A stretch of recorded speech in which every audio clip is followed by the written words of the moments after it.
Your Grace and our Father of Faith, Archbishop Emeritus Peter Cairo, the committee, the national committee that has organized this auspicious occasion, our fathers who are here, the chaplains, the clergy that is present here, our regional and county commanders, our families who are here, all the disciplined, uniformed and disciplined officers in this nation.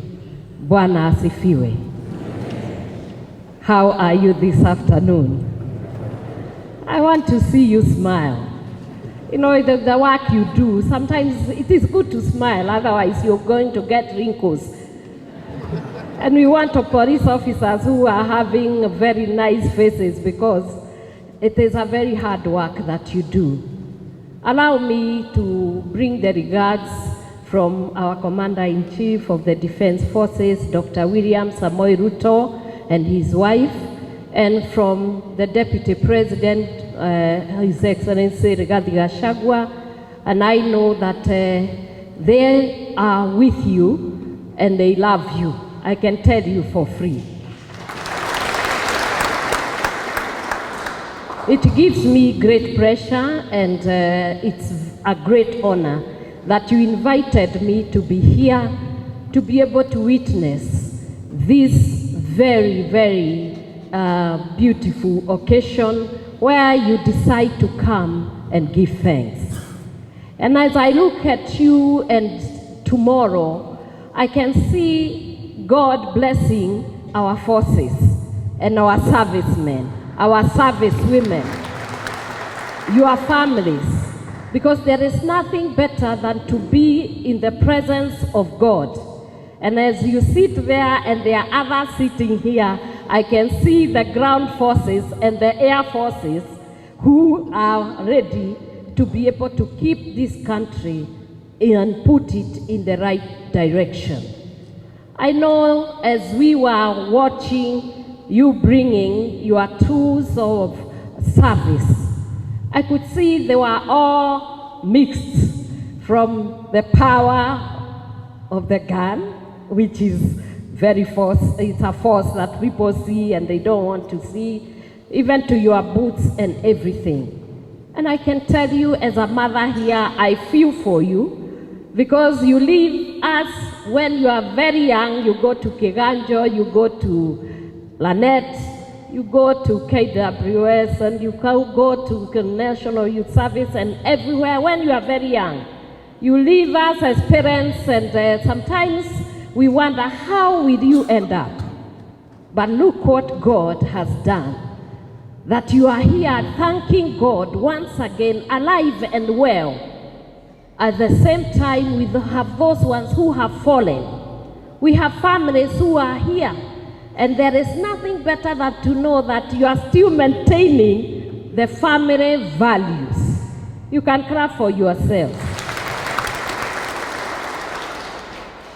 We are taught to fear not because God is with us. If God is with us, who can be against us? And I know many a times you have to encourage yourself in the Lord. Because if you don't encourage yourselves, many do not understand you. And I cannot tell you, because I have stood here, that they are going to understand you.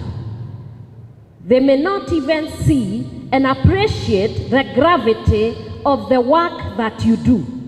Sometimes it is in the line of duty that you have to step on the toes of some. And sometimes some innocent people will find themselves behind the bars. But God has said He will be with you to give you the intellect, to give you the knowledge, and to give you the strength to be able to serve. And it is in this that I trust and want to encourage you. When we do not even speak good things about you, just know God loves you, God is with you, and fear not, be courageous. There are many who are praying for you. You may not see them, but they are praying for you. You have parents, you have families, regardless of what the world says. Those families that you see, you heard the deputy president saying, the greatest unit and the greatest gift that God can give you is family. When we all misunderstand you, your mother and father will never misunderstand you. Even if you do wrong, we always say they didn't do it. Because we love you with a love that is even greater than what others may see. They know you better. Your wife will defend you. Your husband will defend you. Your children will love you when you go home. And that is why when I see you coming to give thanks together with your families, I'm really very encouraged. And I can promise you, I will pray for you.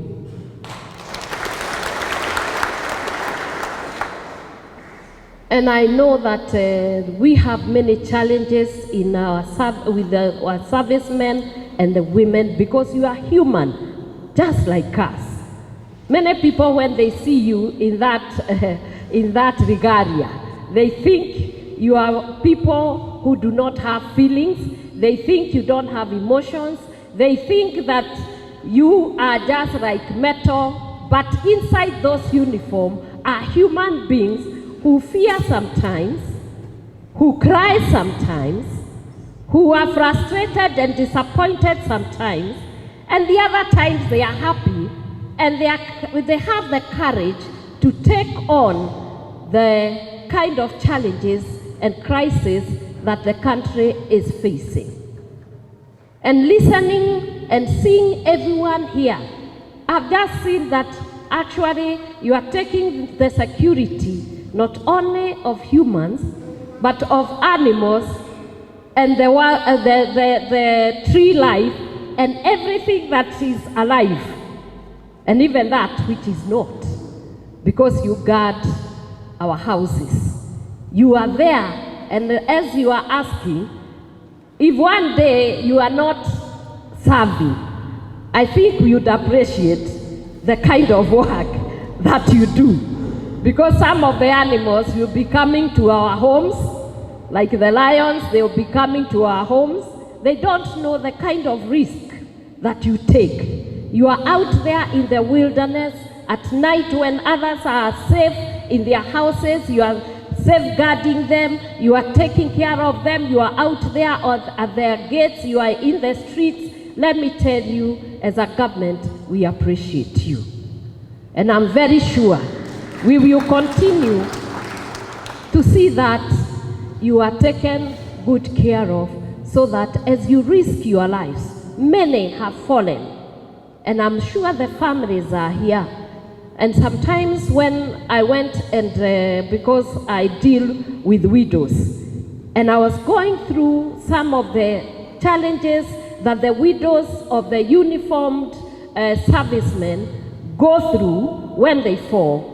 And I was very saddened, and I've been praying and trying to do something about it in my office.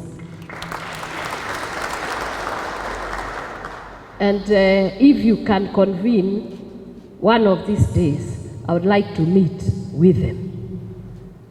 Those widows of the uniformed officers who have fallen.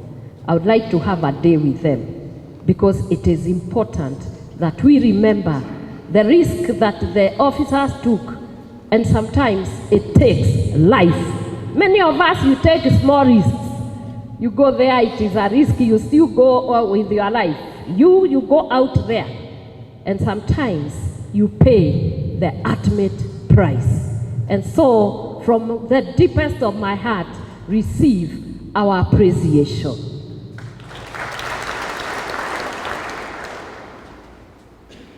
When you are watching over those prisoners who are in there, and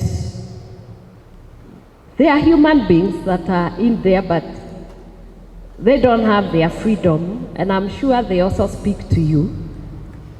Others are looking at the animals who can eat them. and criminals who can just decide to pounce on you. Others may not even be able to discern who is innocent and who is not. And sometimes I sit there and pity you because you have to do the job. As you have said, there is no syllabus. But what I pray for you is God will equip you with strength. God will keep you with intellectual property that can be able to take you to the next level and promote you in every way, because that is what we look up to. In my office, I've decided to work, Your Grace, with the vulnerable populations. What my office stands for, because I know as you are called, the uniformed and disciplined officers and ourselves are in a call. Why you'd agree to work until you are dead and you go out there to risk? It's because it's a calling within you. It is something that pushes you towards service, to sacrifice, and you feel it is the right thing to do. Even though people are fearful, you are courageous because you know God has called you to do that.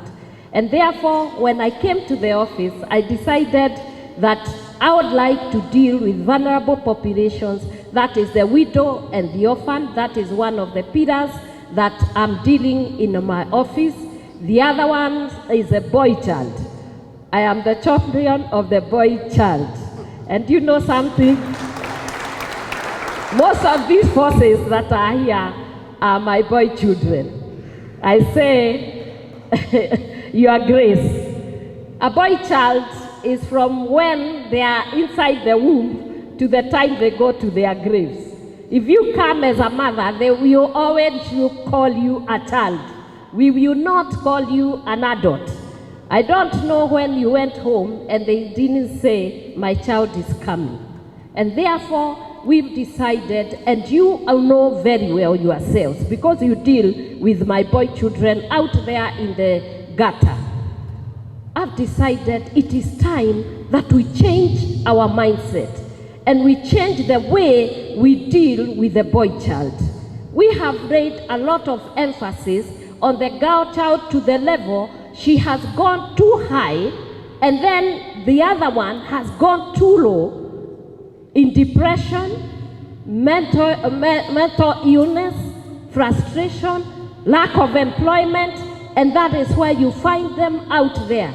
Some do not have food, some don't have clothing, and what they resort to is drug abuse, substance abuse, alcohol, bangi, and all that, and they give you a lot of work. Unfortunately, those boys sometimes have to be shot dead. And what I've been asking myself, why can't we do something about that boy child who is out there? Because the security of this nation, if it has to be taken care of, we have to get those boys out of the streets into gainful employment, to a place where we can empower them and get them back to a destiny and a hope for tomorrow. And as a church, as a pastor, I know from the Bible, the boy child is a seed carrier. He carries the seed of the nation. If they are all dead out there, then we don't have a future. And therefore, we must come together and find a way, together with yourselves, together with the clergy. We are going out there and bringing them back to divine alignment and divine destiny. As a mother, I feel that is the right thing to do. We cannot have a nation and a generation that is perishing out there, Your Grace, and we sit here in the church and we are happy about it. And I'm very sure some of them are behind bars. Others are in those streets. People who would be having families. People who would be the greatest potential for food security, because if you bring them out from out there and redirect them to planting trees. I am very sure the forest, the KWS, and even the others will be very happy.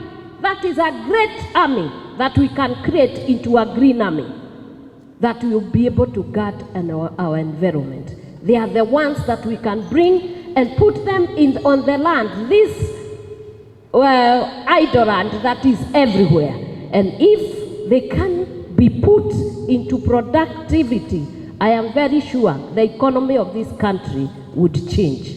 And therefore my office is working with the boy child to make sure that they are going back to their destiny in this way. We validate their dreams. For a man without a dream is a dead man. If a man does not have control of their destiny, they don't know where they are coming, where they are going. The next thing you see, they start drinking, they start abusing substance, and many of them right now are committing even suicide. And so I am standing here asking of you that you also help me deliver this boy child from himself. We are praying and we are doing something about it. We will bring them. We are having rehabilitation centers that we are going to put them, even temporary ones, so that when we go with the line ministries, the medics, the psychiatrists, the psychologists, together with the clergy, we produce a whole man again. And from there we send them to vocational training so that they can be trained on skills. We give them tools, and those who can be able to be connected with jobs like affordable housing, they can go there, and we can get most of them out of the street and empower them. The other pillar that we have is people living with disabilities. I'm very sure many of you will see them. Others are in their homes, they are hidden by their parents. We want to create a situation where even themselves, they can come and be entertained. Do you know some of those children have never even come out of their compounds? We want a way we can incorporate them in the societies, and they become real human beings that can participate in our nation. At the same time, I'm also aware that within the forces, because of the servicemen and women are also abusing alcohol and substance. And we want to see a way where we can also get ourselves into rehabilitation so that we can also become people that are not sick again. I am telling people this alcohol and substance abuse is a health hazard. It is a disease, just like any other. And we should not condemn people when you see them drunk. What we need is to have compassion towards them.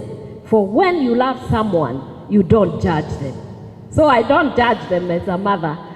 I am coming even there because you hold most of my boy children. And I'm looking forward to where we can get them back to their dreams. Some of them leave the forces because they are drunk and they are disorderly. But I believe there is a way we can put them back to alignment. I talked about the widows in of the uniformed fallen officers, and I'm thinking it is time that we also do something about what brings them to become destitutes. We went and we found that some of them, because the servicemen, they go into service when they are very young people. Many a times, people just point fingers. Many a times, people just look at the fault in us. But we are very human. We are very human, and before our God, we were created like any other person. And we have our weaknesses, but we have our strengths. As officers, I always look at what we do for this nation. And I imagine if one day we were not there, could now the Kenyans see what we do for them? Tuulize Mwenyezi Mungu aendelee kutubariki na amani hiyo ya kudumu. ambayo inatoka kwa Bwana wetu Yesu Kristo. Nasi kama viongozi tuhudumie nchi yetu ya Kenya kwa haki, kwa upendo, kwa unyenyekevu na kwa amani. Thank you and may God bless you all.